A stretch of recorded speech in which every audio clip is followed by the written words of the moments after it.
Here. Thank you for joining me on a Sunday evening, and I'm really excited to talk about women's cycles with you. I think you were able to catch my talk with Kim last week, right? Yeah, it was so much fun hearing, Yeah, it's super you fun. guys. Thank you for inviting me as well. I hope you get to at some point to visit, us in Cebu, especially Kim's place in Saucier is a magical place. She holds retreats there, things like that. So yeah, this whole working with our women's cycles and connecting to them so that we can live just more easily as women has been coming up a lot for me lately. And so yeah, so I know Kim did that course, and then of course you were referred to me by your husband David, with whom I had a chat yesterday in the men's group. And so yeah, it's I'm just excited. Can you tell us a bit about your background, Donna, how you came to work with women's circles? Let's start with that. How far back do you want me to go? When was your first women's circle? Let's start with that. In 2013. Okay. Yeah. And how did that come about? 7 years ago, and it was really interesting. That was the first one that I facilitated, but I have been to some other women's circles before. Yeah. But that one was quite special because I don't know. At that time I was working in St. Luke's and as what? As a yoga instructor? I was an integrative well-being therapist there. So I was doing movement therapy. I was doing a little bit of nutrition as well, and I was working a lot with a variety of people. However, I noticed that I was getting a lot of people who were, dealing with, like, let's say, fertility, emotional stuff, spiritual, psycho-spiritual stuff as well. So I was very, very lucky to be in that space. I was with the complementary medicine services, and I was very, very blessed. And one of my dearest friends there, and he was also the head, he is a doctor and also a Chinese medicine practitioner. So at that time, actually, I was already teaching a lot of yin yoga. So I started teaching yin yoga in 2010. Okay. And basically, I mean, when I decided that I was going to teach yin, I really went all out with it. And that's how a lot of the studios in Manila started teaching yin as well, because I was going to different studios teaching, and at that time I was the only teacher who was really focused on yin. Yeah, I love yin so much. Yeah, it is quite nice. I really do. And it's really, really good during certain phases of our cycle, right? Focusing on yin becomes very helpful around the time of our periods, I might want to say. So so welcome everyone. I can see like there are a few people coming in. Just feel free to ask your questions, or if you have any comments for me or Donna, you can put them in on the Facebook box in the comment section, and I'm sure Donna will be happy to answer those. So you started with yin yoga, and then you went onto the women's circles, and then when did the whole working with the feminine cycles come up? It started way back, because in the year 2000, around 2000, when I started practicing yoga, it was really in the I guess I would say the lineage of Angela Farmer. And she's a yogini who really incorporates the deep feminine in her teachings. So my yoga practice has always been grounded in the feminine. And this is one of the reasons why I gravitated towards yin. Yin yoga provided a structure for me to bring in the feminine aspects. I don't teach yin as much anymore I mean, I guess I don't call my classes yin yoga anymore, because right now I feel that when you say yin, there's already a certain, how do I put it? Form. Yeah, there's a certain form to it already. And that was not the reason why I started teaching it before. I felt like there was more freedom. It was more formless, you know, But even in the thing of formlessness. I want to specify, because you're saying it's geared towards women, but yin yoga is also accessible to men, right? Yes, absolutely. And this is it. When we talk about the divine feminine, it's not just for women. Yeah. Yeah, I mean, like, for example, when I go to Greece to be with my teachers, Angela Farmer and, of course, her beloved husband, Victor Van Kooten, I mean, both of them teach from the perspective of the feminine. Yeah. And not just the feminine, but really the divine marriage of the feminine and the masculine. But right now, there is that bias towards the masculine aspects. I mean, it's all about alignment, power, you know, getting better, doing more, shinier, you know, bigger. And so bringing it into kind of like a more fluid, more flowing, more inner body space. That is something that I loved about the practice of Angela and Victor when I started practicing yoga. And I was able to bring that into the way I taught yin yoga before. And at that time, you know, there weren't too many yin teachers, and yin was not very popular, not as popular as it is today. So there was a lot of freedom for me to bring in more of that. So yeah, so because I was teaching a lot of yin, I started also looking at the meridian system, yeah, the Chinese meridian system. And I really thank Dr. Kit Navarro for being such a great teacher. He was one of my students in yin yoga, and then he became later on my teacher also in Chinese medicine. And I worked a lot with him in St. Luke's. So that allowed me to kind of experiment. So when I think I was in 2012 when I realized that the practice of yin, when I applied the meridians, yeah, the concept of meridians and the organs. So when I say meridians, it's really about the channels of the body, the energy channels in the body, according to Chinese medicine philosophy. Yeah, and when I started applying my understanding of that, I noticed the big difference in the way my cycle, or the way I was experiencing my cycles. Oh. Yeah, because like What a was lot the of change? people, well, for me, you know, I don't suffer from pain too much. Okay.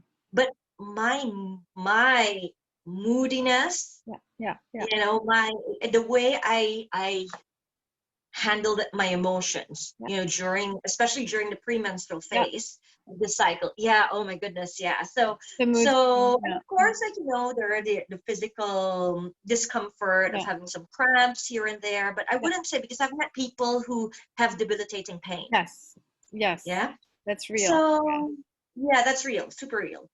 And I noticed that when I started applying these concepts into my practice, and that's why when I say yin or yin yoga is beautiful for the blood phase, for the days leading towards a blood phase. But actually, when we know how to use these poses, okay, and combine it with the knowledge of the energy channels, we can use it all throughout our cycle to balance our energy in the different parts of our cycle. So it was really interesting that all of these things that I was finding out and experiencing for myself, after about 3 months of doing that, my premenstrual symptoms gone. Disappeared. Wow, amazing. Gone. And that's when I realized it's true. You know, I mean, it is optional. Actually, our what we call symptoms now, after 7 years of Practice. of practicing and really minding my flow, these symptoms are information. Absolutely. I look at them as information. And actually, I try to even drop the word symptom, because when we talk about symptom, we're already assuming that there is a problem. There's a problem. Yeah. Yep. Yeah. And then we come from a state of brokenness. Yeah. Yeah. Right? And in my practice, I come from a wholeness. Yeah. Yeah. Yeah.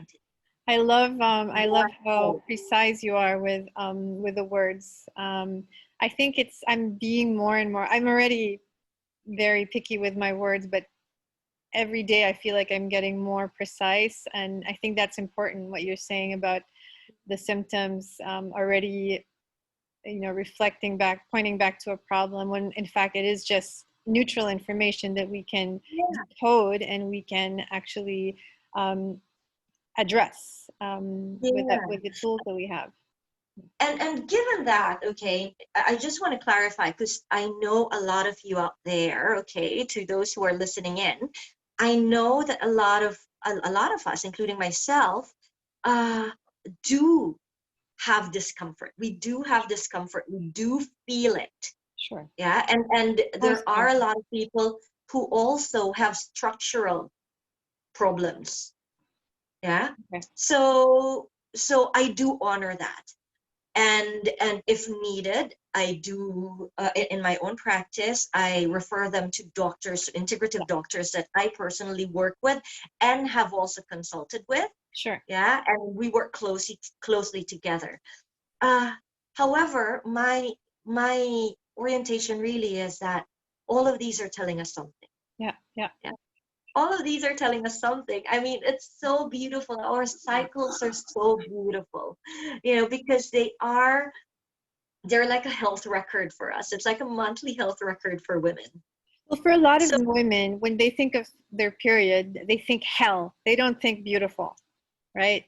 Absolutely. Yeah. Dread. So I want to ask you actually, like right off the bat, for the ladies who are watching who are in that hell once, almost every month, what's the first thing you would tell them to do?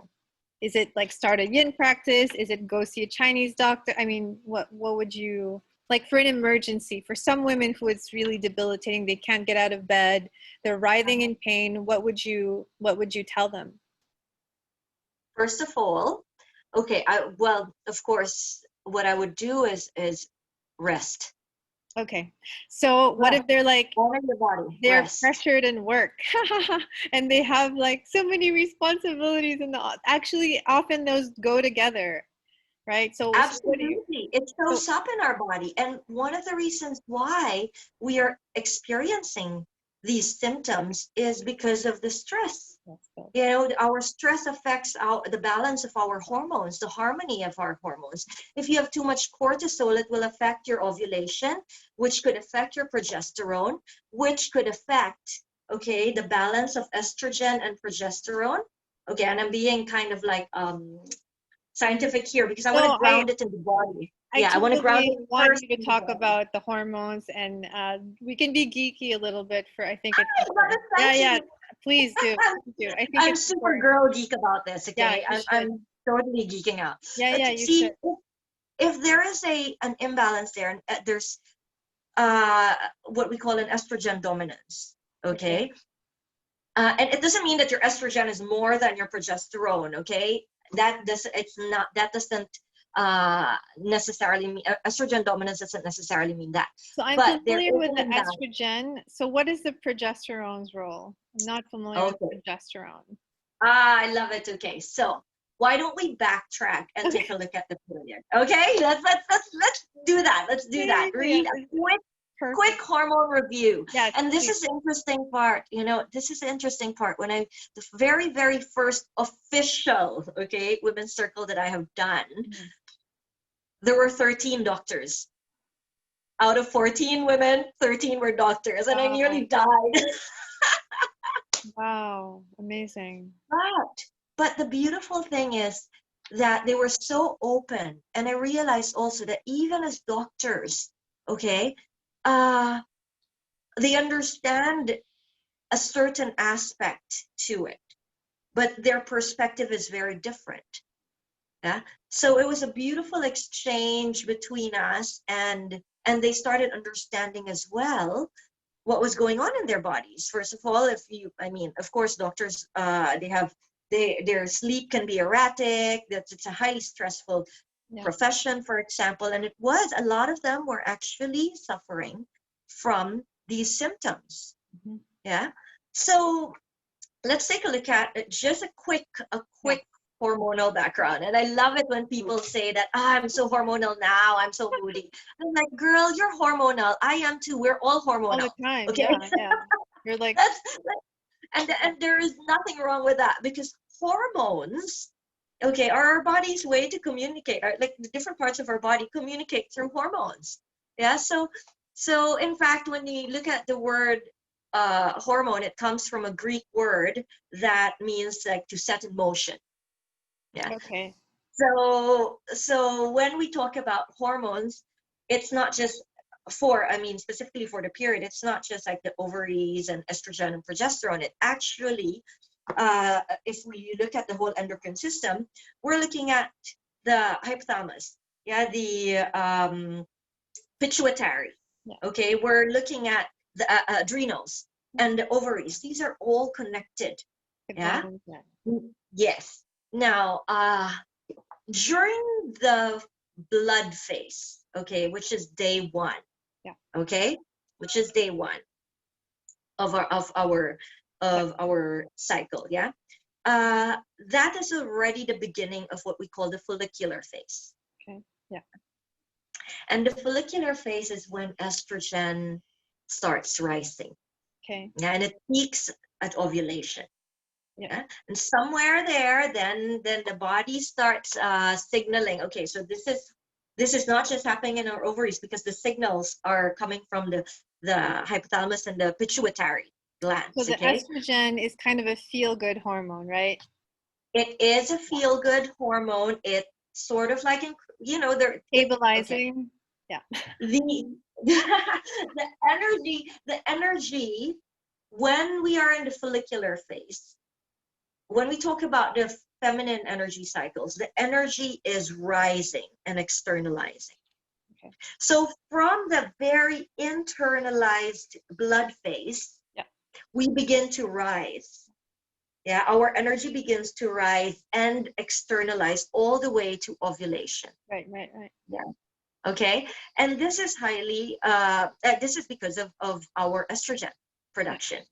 You know, our estrogen makes us feel good. It allows us now to kind of like be curious about the world, adventurous. Right. Yeah, in archetypal language, this is like the natural time of ecstasy. the maiden. Like what? Sorry. Say that again? I said it's like natural ecstasy. Yeah, exactly that. You know, and estrogen and serotonin, okay, are very much related as well. Okay. So it's the time of the maiden. It's archetype, archetype of the maiden. So this is like, I mean, think about it. When you were dalaga, you know, when you were a young girl, it's blooming, like blossoming, bright eyes. Right? Yeah, that's how it feels. And then. Oh. Is sorry, so you're breaking up. Communicative. We don't even have to do anything, and we're attractive. Sorry, we lost you. Our pheromones are different, you know. The symmetry of our face is also different. It becomes more symmetrical. Yeah. So if we look at studies in beauty is very much related to symmetry. Then our blood rushes to our cheeks, so we're naturally flushed. And we're still talking about the follicular phase. Okay, so the follicular phase is from day one of bleed all the way to ovulation. Yeah. Okay, so that's the first half of the cycle. Yeah. So ovulation, going back to ovulation, it's really when we are fully externalized. We're so expressive. So if the power of the follicular phase is fertile, is very fertile, yeah. But let's talk about that in a while. Okay, so if the power of the follicular phase is the power of possibilities, because it feels like everything is possible. You're a maiden, you know. The power of ovulation is in its receptivity and openness, because we are also very open to receive. Yeah. And we need that, because for procreation, I mean, we need to receive, right? So The egg is there. Yeah. yeah, and it's such a beautiful time as well, right? So after ovulation, okay, the day after, our estrogen drops Okay. quite drastically, actually, and that's why Oh. sometimes we feel that, like, boom, why am I crashing? Mm. You know, why? If we're not looking at, if we're not minding our flow throughout the cycle, we may begin to feel like, oh, you know, I was okay, and then suddenly I'm not. Why? You know, why? Mm. And we begin to question even ourselves. And for a long time, that's why hysteria, way back, you know, way back, hysteria was actually considered a mental health issue. Yeah. And hysteria could be anything, any of these symptoms related to PMS, or you know, all of that related to the menstrual cycle could be diagnosed as hysteria, and you get sent to the sanitarium.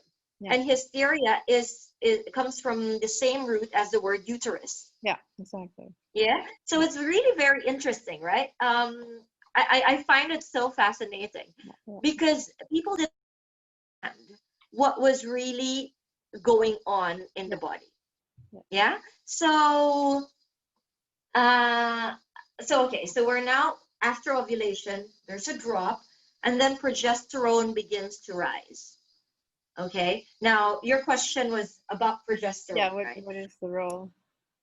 Okay, so first of all, I just want to say, and this, we, you know, bordering political here, when we do not ovulate, Hmm. we do not produce significant amounts of progesterone in the way When that the you do not body. ovulate. When we do not ovulate, why? Because progesterone is triggered and produced by what we call the corpus luteum, okay, or the yellow body. That, okay, so when you okay, I'll call it drop an egg. When you drop an egg, it leaves the yellow body, and that, or it leaves the corpus luteum, and that one is the one. Ovulation, this does not happen. And if we don't have that progesterone, then there will be an imbalance in the dance. It's a beautiful choreography, estrogen and progesterone. So if we're not ovulating, for Wait, why would whatever we reason, not be ovulating? oh, many reasons, Okay. girl. Okay, Okay. stress being one of them. If Oh. you're exercising too much, that's why Oh, I okay. also do, I sync my exercise or my movement with my cycle as well. I move differently in the different phases of my cycle, So how do you know because if you're not ovulating? Because you don't have your period. well, not necessarily, okay, because we do have anovulatory okay, when we are not ovulating, it's called anovulatory cycle. And this is why I'm a big proponent of ovulation. Ladies, please, sisters, please ovulate. Wait, do you Okay. control that? How do you control that?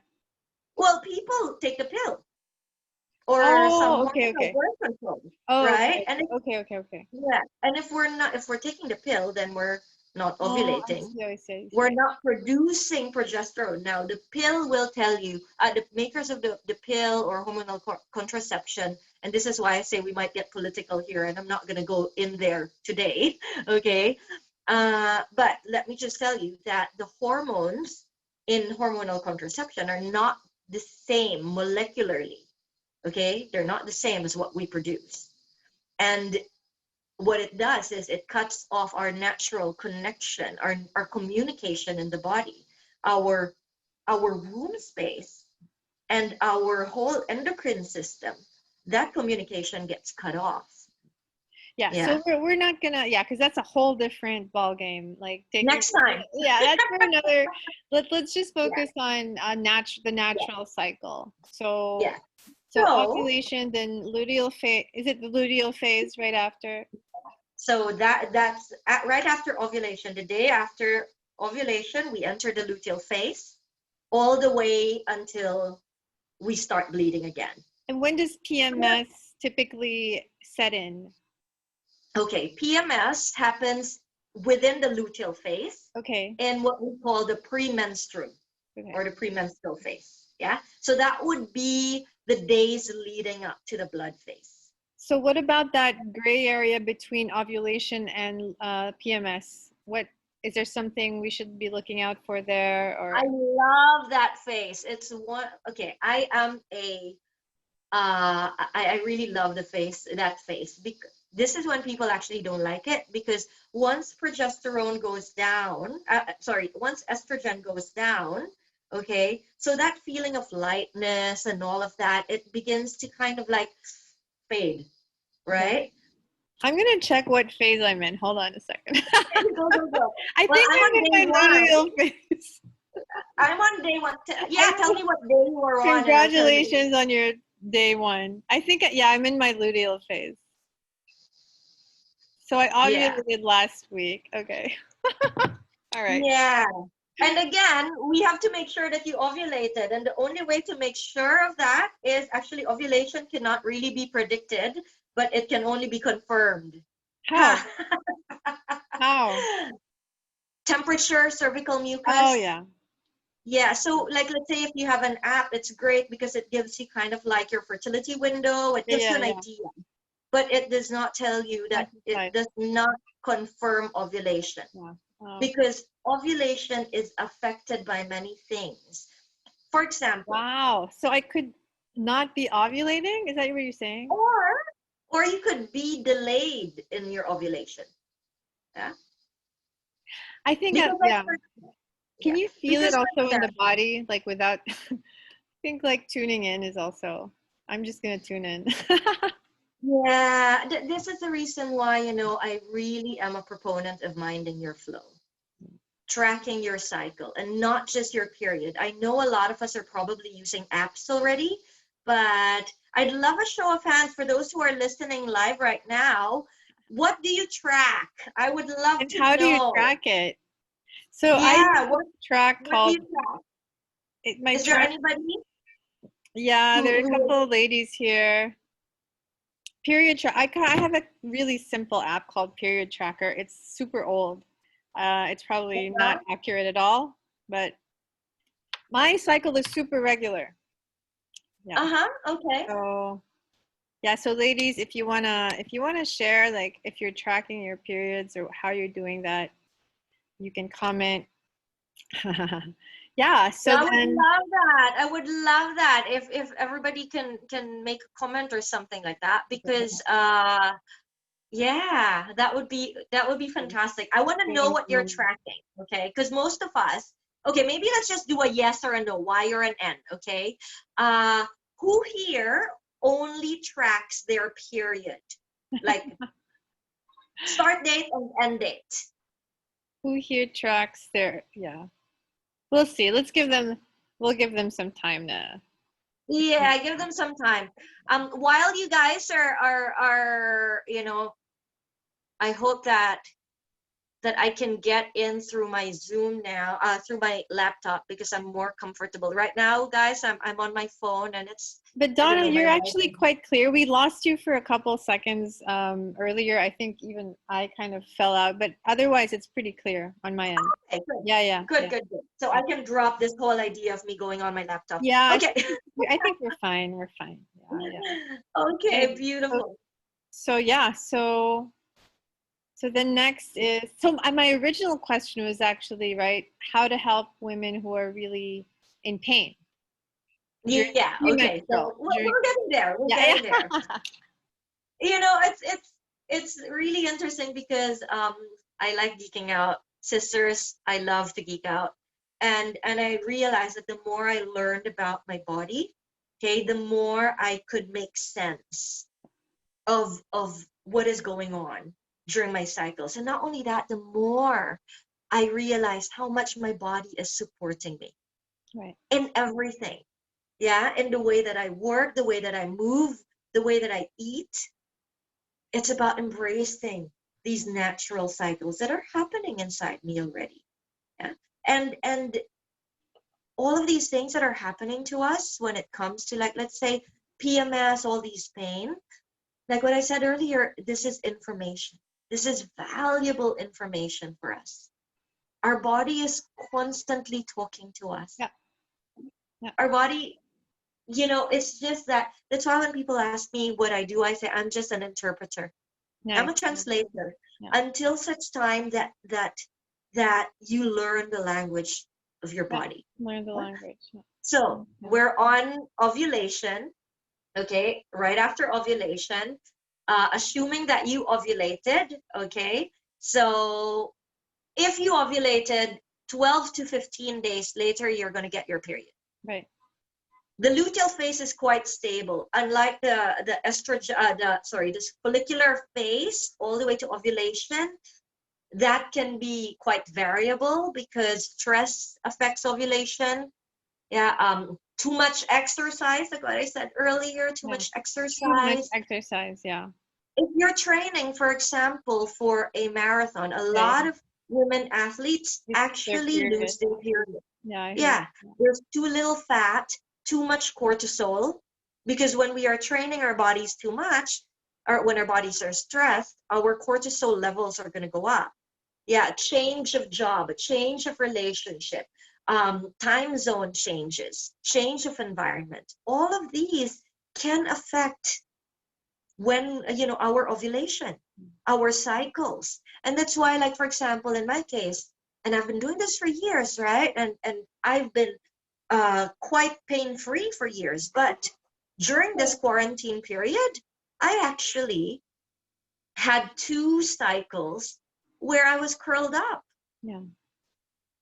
And if I didn't know what I know about my body, then I would be like, what is, I'd be so surprised what's going on. It's So what happened? Why did you have that experience?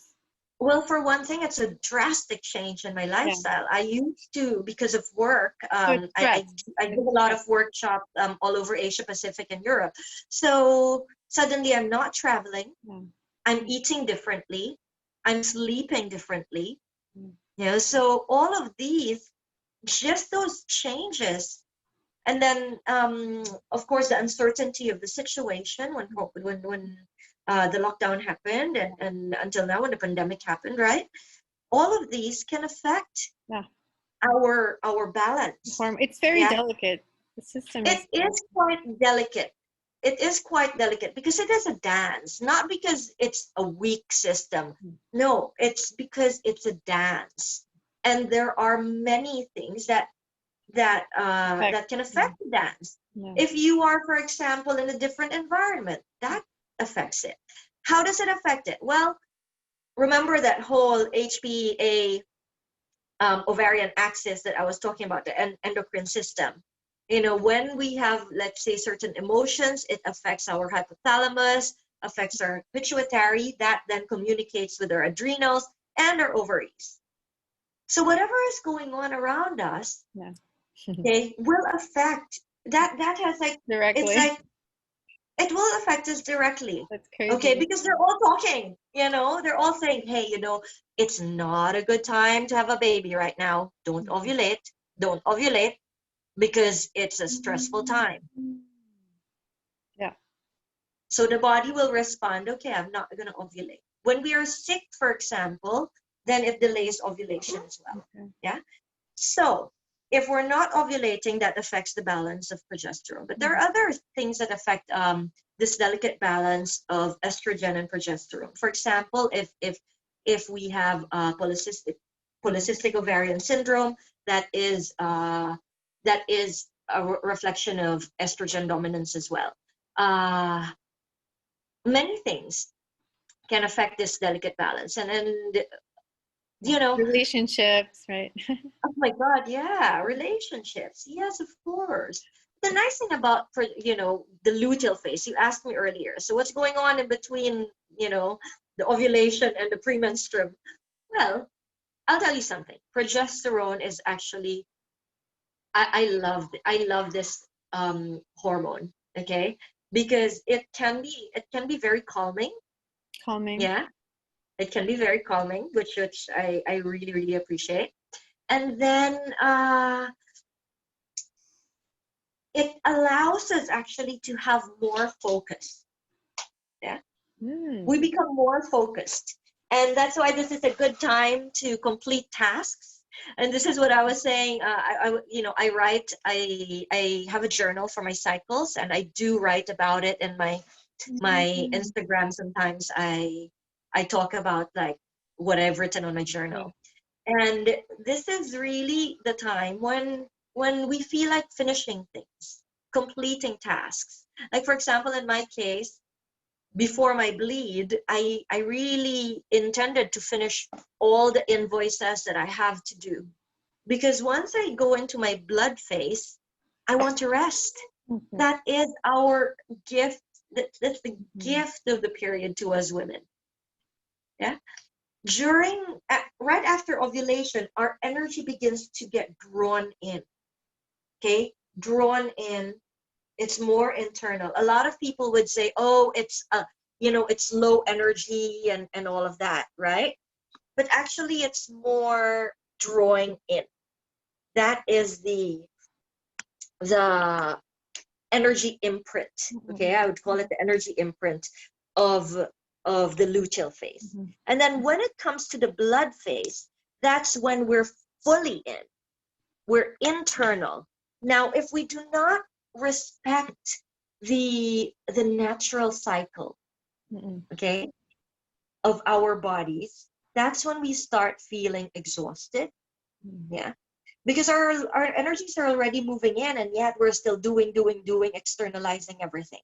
Now at that time, that's the perfect time really for finishing tasks, editing things, saying no, being mindful of your appointments. I like the saying no. Yeah, this is the time when our boundaries become clearer. Yeah, because our energy is precious and it's moving inside. So boundaries is a whole other topic that women, I think a lot of women can improve on. Like I had to learn. Oh, yeah, absolutely. And in fact, I work a lot with boundaries in relation to the cycle, because the luteal phase is a great time for that. Why? During the luteal phase, this is the time when people say, oh, you're so moody and all of that, right, etc. But actually what happens there is the trigger for our moodiness was probably there all along, all throughout our cycle. It could have been there for years, yeah, already. It could be a relationship. It could be a career that you don't want anymore. It could be many things, right? Or it could also be a new thing. So what happens here is, because of our hormonal dance, we are more emotionally sensitive. Yeah. And if we do not know how to manage our emotions, our hormones as well, our energy during this time, then that's a time when we tend to lash out. We tend to like get there's moody. a buildup, maybe. There's a buildup. Yes, that's a very good way of putting it. Like there's a lot of pressure. Also, we become irritable. Why? Well, for one thing, when we are constantly doing, when it's time to kind of like begin to withdraw, that's very irritating, right? I mean, that can really render us exhausted. And when we're exhausted, there's a lot of studies that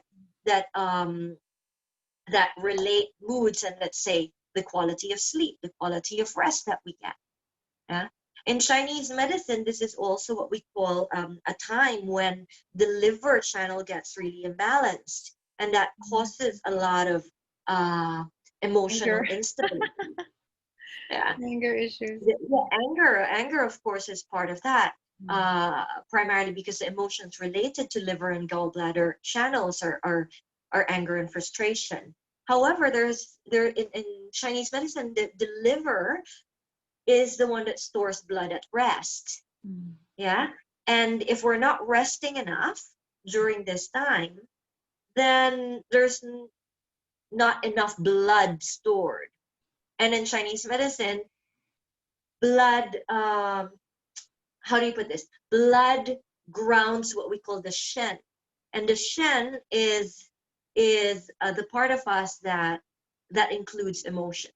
Let's just put it that way. I mean, I'm really simplifying this. So if we are imbalanced in our, let's say, liver channel because we're not resting, we're not drawing back our energy, you know, we're not respecting our cycles, then naturally there will be repercussions. Yeah. So our emotions now cannot be held and grounded. And so what happens is it goes all over the place. Yeah. And yeah, that's why a lot of women are said to be moody and all of that. However, this is also the time of, for me, this is my favorite time, the luteal phase, because it gives a certain sense of clarity and focus. Yeah. Clarity, focus, our evaluation, our how do I put this? We're more discerning. Yeah. Yeah. Yeah. So Analytical skills, maybe. yes, but in a different way. Yeah, because this is more like editing skills. Okay. Yeah. Yeah. Like saying no to things. This is like really cutting off things that are not serving. Yeah, let's just put it this way. At this time, your body doesn't yet know if it's pregnant or not, right? So it's preparing for a possible pregnancy in a way. Yeah. Of course, our body knows if it's, but what I'm saying is that there could be a possibility of pregnancy because, there was ovulation, there was an egg, so maybe there's pregnancy. So the body tends to want to complete things and prepare for that. Yeah. So if you really notice your energy at this time, we're very different. It's very different from the follicular phase. So, and this is also in terms of archetypal studies, this is the time of what we call the healer, the enchantress, the babaylan, the wild woman, because this is, and I'm going to use this word, I hope it's okay. It's like this is a time when we really don't give a fuck. We want to be able to be completely who we are. And if we are going against that, that's going to cause some pain. Yeah. Emotionally, mentally, and if not addressed, it will come out as physical pain. I mean, after all, what is cramping? Cramping is a contraction, right? So hormonally, there is, of course, in terms of hormones, there is a physiological, component there. There's always a physiological component because all of these are energies, right? And once it becomes embodied or physicalized, it becomes dense, right? So there is always a physiological factor. But when you think about it, like when we are contracting emotionally, also mentally, then that stagnates. Yeah, it really becomes pain. Contracts, crystallizes. Yeah. So we need to kind of like decompress and allow ourselves to rest, to give more time, self-care.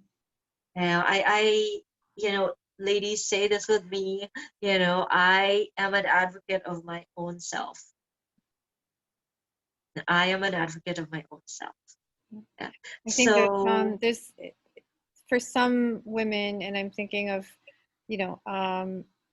women who are maybe working in corporate and who are, handling high stress situations where it's served them to act from a very masculine position in terms of their career.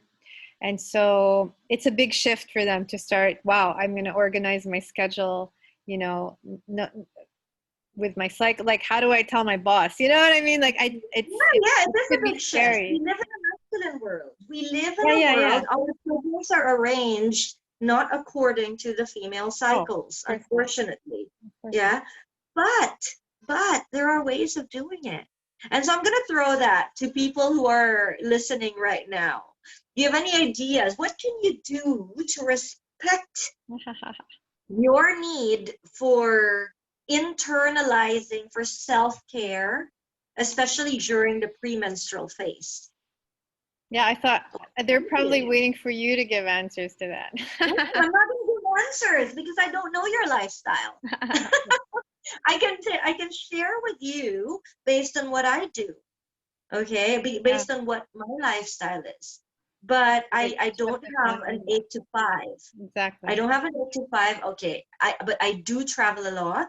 I teach, like, let's say for example this whole week, Monday to Thursday, I'm gonna be teaching from like 10:30 in the morning all the way up to 6:30, okay, in the evening. And tomorrow I'm gonna do an embodiment workshop for an online retreat that's free, so we can share that with everybody Yeah, if yeah, you yeah. want to join me. And that's around 7:30. So I'm gonna be busy until Yeah. 9.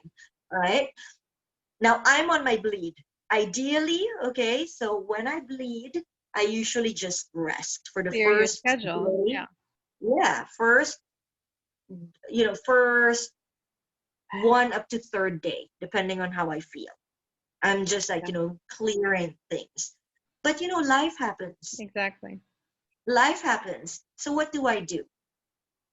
I'm very choosy about where I invest my energy. Yes. So I know that my energy is internal, right? And I need to externalize because I have work. Yeah. So during the times that I am working, I work in 2-hour blocks with an hour of rest in between. Okay? So those 2 hours, I'm fully externalized.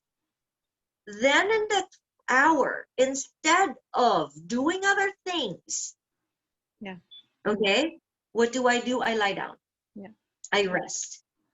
I try not to go on social media or connect with people unnecessarily. Yeah, I rest because then I need to recover my energy. Yeah. Now, if this were happening during my, like, the week leading up to ovulation, it would be a little bit different. I could be doing my emails in between Right. sessions, Yeah. Yeah. Yeah. Yeah, for sure. because the energy is proliferative. Yeah. Yeah.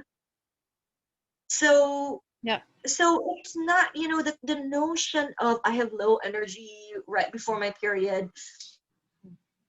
Um, I'd like to honor that because it is true for a lot of people.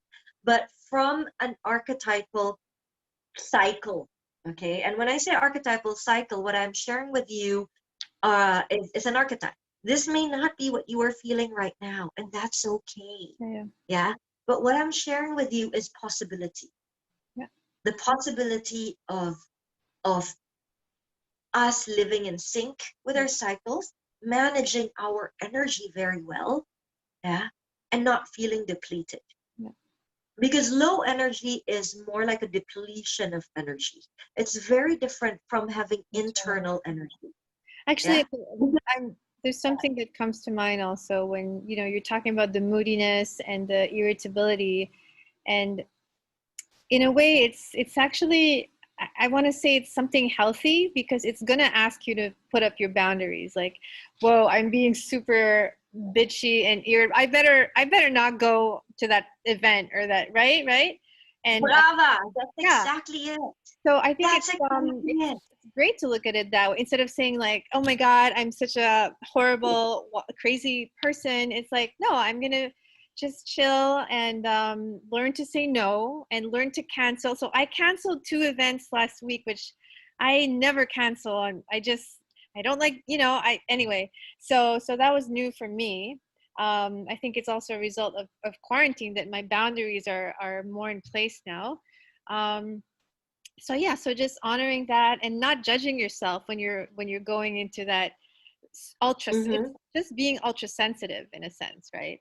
Yeah, well, the inner critic is very, very loud during the Louder, premenstrual. yeah. Our inner critic is very loud, especially when we want to say no, and then suddenly it hits a conditioning Or that you we know what I have. think also? I think the veil thins, so our intuition is stronger also. It's exactly You that. know what I mean? So like Especially you said, towards the yeah, go ahead. our body's always talking to us, but when we're in the other phases, we're busy externalizing. So the noise covers that inner conversation. And then when we start internalizing our energy, it's like, oh wow, that's yun pala. Like when you were ignoring. And this is the time actually when I personally start realizing, like, oh my God, I shouldn't have said yes to that. Yeah. You know, that's why when I make decisions, I'll tell you, when I make We have to decisions, check your if I have cycle. the time, if I have the time, I let myself cycle through it. Wow. If it's not urgent, yeah. It's a big commitment. Because my mind, Oh, okay, that's is giving, a good or idea. yeah, my body is giving me Oh, I love that. I love that. information. Oh, I love Yeah, that. it's giving me information because like everything seems so nice and doable during Because during yeah, the you're gonna follicular phase. depending on when you RSVP, it's gonna be different, like the response. Ah, I love that. That's beautiful. Yeah, but it gets quicker, you know. I mean, because when we begin to mind our flow and track our cycle, okay, and it is a practice. You see, menstrual awareness, cycle awareness is a mindfulness practice for women. Yeah. Yeah, And you can it's a use mindfulness learn. practice. We want spirituality. We're doing all of these things. We're doing crazy asana and meditating and stuff.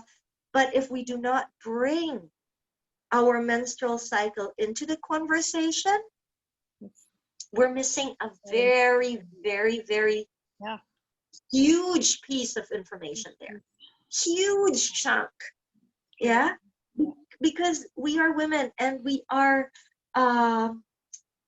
somehow we are built differently. Different, Yeah, totally. I mean, if you look at a lot of the asanas, when we look at the asanas, it's not really made for a lot of women. I mean, a lot of the Yeah. poses don't recognize that we have breasts. You know, I the agree. I mean, more that's why I'm looking for yoga teachers for men's groups, actually. I mean, I think most yoga is probably for men's bodies, right? And then, yeah, no, I totally yeah, agree. Totally agree with yeah, and even like doing the same thing every day in yeah, the same because intensity. men have daily cycles. So it's Yeah, yeah, absolutely. very different. So Very different. Donna, I'm just going to read to you. I don't know if you can see the comments, but there are a couple of comments here I just wanted to read to. It's actually almost 7. Wow, time just flew by. I know. So Mariana, she's coming from Serbia actually, and she uses Oh, hi, the Mariana. woman log to track periods and ovulation. And then Malaya and Tammy are also here. Yeah, maybe. Oh, I love their stories. You should hear. I don't know if Tammy has shared anything there, but Yeah, they're hi, sharing a Tammy. lot. Hi, Laura. Actually, maybe we can. Yeah, so Tammy was saying, returning to my natural cycle after 10 plus years on BCP has helped me become more in touch with my moods, better able to take care of myself. Yeah, so we can, read more about her share. Thank you so much for sharing that. And also Malaya, relearning to mind my flow through Donna helped me sync in a more natural rhythm. Um, yeah, that's amazing. Thank you, ladies, for joining us. Yeah, thank Um, you. I yeah, know it's close to 7, so I let want me to just hear a little wrap bit up. about your bleed practices. The bleed, Yeah, I was just gonna say, let's wrap up by going to the blood face now, yeah, okay? yeah. I want to hear about that. Okay, so I love the 2 to 3 days before my period. For me, that's magic, magic. And I feel okay because in traditions, in wisdom traditions, they say that when we are bleeding, the veils are kind of lifted. Right. Yeah, we become more intuitive, clairvoyant. Our brain, actually, the left and the right brain hemisphere communicate better. Yeah. That's what they say. Yeah, and in physiologically, Yeah. studies show. Okay, now Now, so there are many benefits to this. You see, menstrual awareness, or the awareness of our inner moon. Okay, I call the menstrual cycle the inner moon cycle. It has a lot of different layers. Okay, physiologically, it can help you feel better. It can give you the information you need. Our so-called symptoms, okay, are just our body's way of telling us, hey, this is what is happening right now. Maybe let's improve your sleep. Maybe let's improve your lifestyle. Maybe not too much of that food. Okay, maybe let's regulate your blood sugar a little bit. Yeah, we can get that information by looking at our blood. Okay, and I'm really telling you, ladies, look at your blood. Look at it. What's the color, the consistency? Is it, Kim touched on this. Yeah. yeah, is it clotty? Right. Because all of these are telling us something. Yeah. Like, for example, if you come to me and you have a lot of blood clots and it's like dark, dark, dark, dark, dark burgundy already, I'm gonna look at your sleep. I'm gonna look at your stressors. Adrenal. Because that has an effect. Okay. Yeah. If for example your blood is scanty, okay, I'm gonna look at your food, your nutrition. Nutritious, yeah. Are you getting enough? Are you detoxifying too much, or are you also, okay, building your life force? Are you eating a lot of greens? Because it could be that your liver is not metabolizing the hormones properly. Yeah, so there is an estrogen dominance because the estrogen is not being metabolized by the liver properly. So it can give us a lot of information. What we see, okay, in our menstrual cup, or if people are using pads, we need to take a look at this. The length, the amount. That's why I love menstrual cups, because you can actually measure it. But like during my first day, I usually just free bleed. In fact, today I put a menstrual cup in and I said, nope, body says no, get that out of there, so forget it, free bleed, So cloth pads for me, usually on day one, because it just feels more natural for me. Okay. So these are, I'm already telling you some of my rituals. One of the things that I love to do during the first day of my bleed is this. Wow. This is my medicine. Yeah. There is discomfort, okay, ladies, sisters. That sense of discomfort could be a natural thing, because remember, the period is an inflammatory process. So there is that pressure buildup in there. Yeah. But if you are in pain, okay, then we have to look at what is going on. Yeah, where is there something that's really going on energetically and hormonally there? Because we're not supposed to be in pain. Discomfort, okay, it's a natural body process. It's like, when you're about to poop, sometimes you feel full, right? But constipation is a different kind of feeling. Yeah, from just the pressure of wanting to go to the toilet. Right. So we can also differentiate between the discomfort of our period and the pain of the period, right? So to ease my discomfort, I make this really nice cacao. Okay, because chocolate, of course, you know this, you love cacao. I have that every morning, so so that's part of my ritual. I use a very, very special cacao.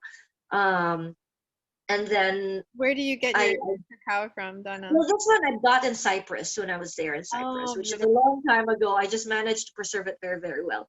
It was maybe 2 years, but it's really a really, really fantastic quality. Wow. Okay. But it's from South America. The chocolate is from South America, but I got it when I was in Cyprus for a yoga festival. And so I add 2 kinds of honey to it, like one tea tree, and the other one is a 12-year-old honey from Palawan.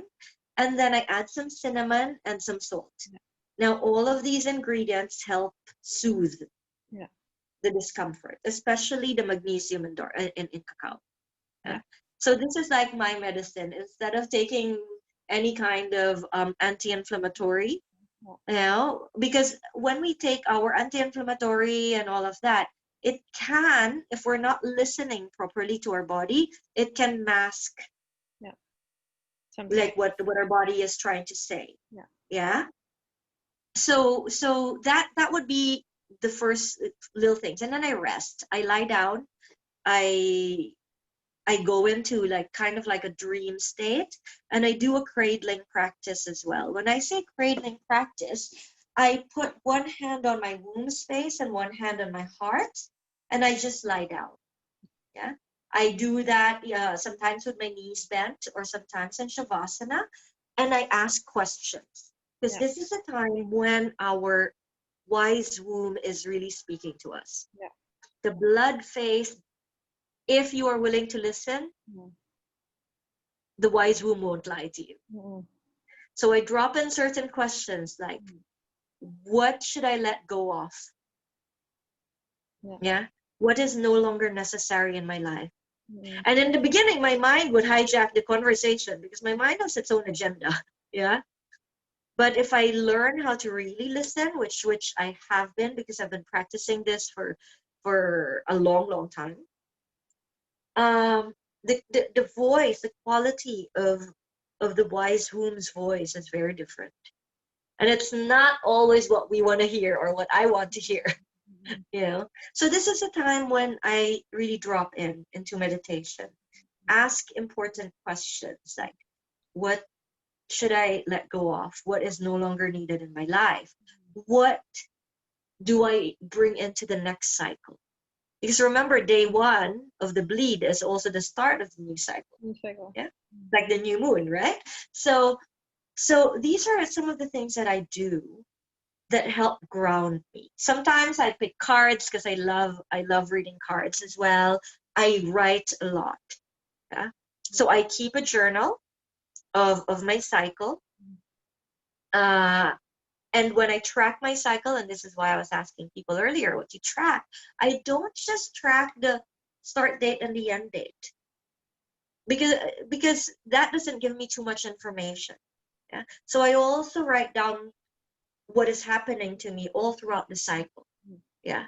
What are my moods? Did I change time zones? Okay, especially when I was traveling. Was there a difficult moment, a challenging moment? Because then at least I can begin to understand. Another thing that I do every day, okay, is tracking my temperature. Why? So the first thing I touch in the morning is my thermometer. Okay, I wake up without even getting off or without even getting up from lying down. I get my thermometer and I check my thermometer, my temperature, and I log that in. First thing, because like you asked, how do you know if we're ovulating? Okay, we only, we know that we have ovulated if, because our temperature goes kind of like, we are cooler in temperature during the follicular phase, and our temperature begins to rise by about 0.2, something like that. Very little, okay, but it is significant, yeah, during the luteal phase. So if there are 3 days of constant rising of temperature, then that means that you ovulated 3 days before, more or less. Yeah. So it's really a whole thing. And then of course I check that with my cervical mucus as well. Yeah. And it, these things help me get in touch with my body. Yeah. At the end of the day, it may sound like, oh, now I need to write a journal. Now I need to check my mucus. Now I'm thermometer. Well, I'll tell you something. I didn't do all of these things all together. It was also a build-up through the years. Yeah. So especially if you were looking to have a child or not to have a child, that means maybe everybody, it's important for us to track our temperature and cervical mucus, because we're not fertile all month long. Yeah, exactly. Okay, most of us, okay, the majority of us, we're really only fertile about 5 days of the month, and peak fertility is a day. So so if we know that, then we can plan accordingly in a very natural way, and we don't even need to go through our hormonal contraceptives. You can use barrier method with a lot of confidence. Right. So these are the things that tracking, like minding my cycle, really helps me with. And the beautiful thing about it is I have become more forgiving of myself, understanding of myself, compassionate. Yeah, I've shown a lot of kindness towards myself. And then because I understand and I experience and I honor my cycles, it has opened me up to really connecting with the earth, with our great mother. Whereas before, I noticed my brand of environmentalism before was very superficial. It was because I wanted to do good. But now, because of honoring my cycles, it's really coming now from a deep connection. Beautiful. It's like I have what the mother is going through on a yearly basis, I go through on a monthly basis. And so there is that deep connection and respect for cycles. I mean, it even affects my decisions of, am I going to buy a fruit that is not in season? Right. Because I know if a fruit is not in season, that means that was forced. Exactly. Yeah. So it's not it's not with respect to the natural cycle of the mother. So it is a spiritual practice. It is a spiritual practice. There's a practical level to it, of course. I know now when to do my brainstorming. I know when I'm going to do certain types of meeting. I can schedule around it. I know what to eat at what phase of the cycle, the foods that nourish me at each phase of the cycle in terms of my hormonal health. I move according to where I am at in my cycles. Yeah, I know that follicular phase would be great for interval training because our bodies, because of our estrogen, our bodies are repairing and building muscle better. But during the luteal phase, I kind of dial it down. I know that my ligaments are more prone to injuries during the ovulation, so I tailor fit my activities. This is cyclical living, and it is available for all of us women. Speaking of that, thank you so much. That's really very, very helpful. We haven't even talked about the libido cycle, okay? Because we also get, the way we are approached changes, okay? The way we want to be approached can change next time. Next time, if you guys want a session on the libido cycle, type yes. That would be interesting. I would love that. But actually, Donna, could you maybe share with our viewers where they can reach you, how they can study with you if they want to know more? Yeah. Perfect. Well, I am going to put it in the comments here also. But you can follow me right now if you can get your phones and look for me on Instagram at Inner Moon Wellbeing. INNERMOONWELLBEING. So at Inner Moon Wellbeing. I'm also on at Mind Body Donna with one N only. Okay, so I have 2 Instagram accounts. Inner Moon Wellbeing is more really for women. And then on Facebook, we do have a women's group called Inner Moon Wellbeing, well-being. Okay, and that is a private group. So do join that. And there are a few questions that you have to answer just for me to know that that you're legit. So please let me know. Just say that you listen to me in this beautiful talk. And I do have some workshops coming up. Is that all right if I share that? Yeah. Okay. So for those who really want to go into cycle tracking, I am doing another run. It's a 5-week series. So we do it on Mondays, and then within the week, we have a group, a WhatsApp group, and I give more guidance. So it's a 5-week Mind Your Flow series. And I'm also going to post that on Facebook. So When in does that this one, start? that starts on September 28th. So 28th, and then October 5, 12, You're ready. 19. Yeah, 19 and 20, yeah, 19 plus 7, 26. So it's a 5-week series. And here we really go deep into hormonal health, psycho-emotional health, lifestyle. We'll touch slightly on nutrition, okay? But definitely I'll give you some tips on nutrition. Nice. And of course movement. But the key here really is learning what it is what we should be tracking, okay, or what we could be tracking, and also learning how to read our period, learning how to read what's going on in our Yeah, cycles. Now, sounds it amazing. seems, okay, I just want to clarify here, sisters, that the most important thing though is what you are feeling. Exactly. This is your cycle. No matter what I say, I went through the archetypal cycle. Yeah. Yeah. And you might say, but that's not what I'm feeling. Yeah. And if you feel like, oh, but that's not what Donna said I should be feeling now, I'm Yeah. wrong, I'm broken, I'm not. Stop. Stop, breathe. What I'm sharing with you is possibilities.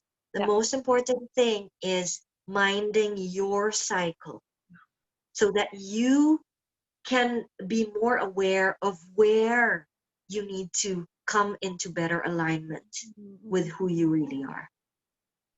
Yeah. So yeah, so the Mind Your Flow series is coming up. We're also doing a workshop on feelings, emotions, and archetypes. That's happening on August 22. Yeah, and for those who want to use voice as a means to soothe the nervous system and to really activate their voice, we're doing a 4-session workshop with a beautiful teacher from Greece. Yeah, he's Dutch, but he lives in Greece.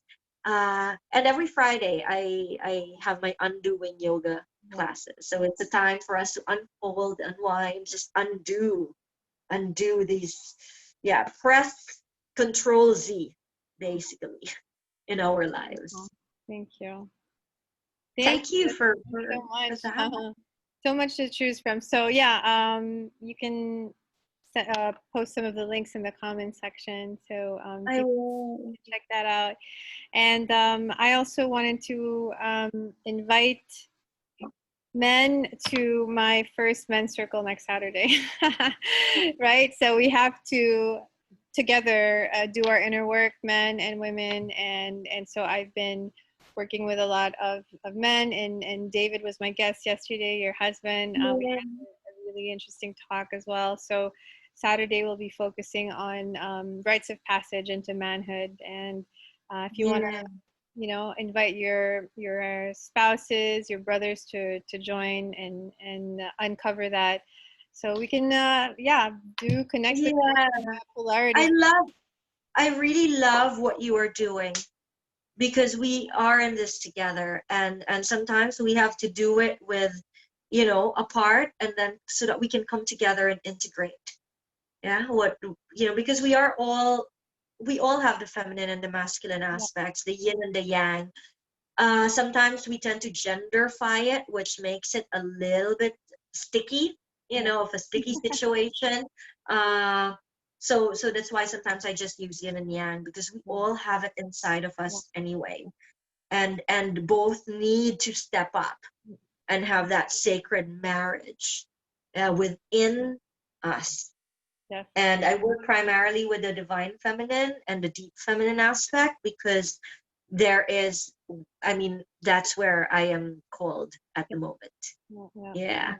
And I love that you are doing this for men. And also I love that you know, a lot of, in fact, when I give workshops, most of the time, the people who come to me for questions right after the workshop, or a talk, not necessarily a workshop, a talk on the menstrual cycle, most of them are men. Yeah. They come to me, I promise you. Yeah, yeah, Yeah. yeah. Should they need? Men have more questions because That's it's right. important. I mean, It's either you have a partner, a daughter, or a mother, exactly. I think men should or a be sister. knowledgeable of this as well. Absolutely. Yeah. Yeah. So Yeah. that's how we can Ah, for each other. yeah. Yeah. So thanks again for the I really, hope really this helps. interesting. I Yeah. hope this helps people get I hope inspired so. I hope so. to Yeah. really mind your flow. It has such a great impact in our lives, It's life changing. and Sure. yeah, and I'm here to help you guys. I mean, Yeah. You guys can contact yeah, on Instagram and Facebook, and we'll continue. We'll continue this work, this beautiful work. Yeah. All right. yeah. So have a nice evening. And again, thank you. It's time for me now to go internal again Yeah, because this is like this is this is my externalization for the day. yeah. I really appreciate your coming out of your shell for us. Yeah, my cave. Your It's cave, sacred time. your women Yeah, cave. this is women's work. This is like me being in a circle with Yeah, for everybody sure. here, For and sure. this is my offering to everybody. Thank you Yeah. so much. Get in touch with your Bye. wise womb sister. Love you. Bye. Lots of love. Bye bye.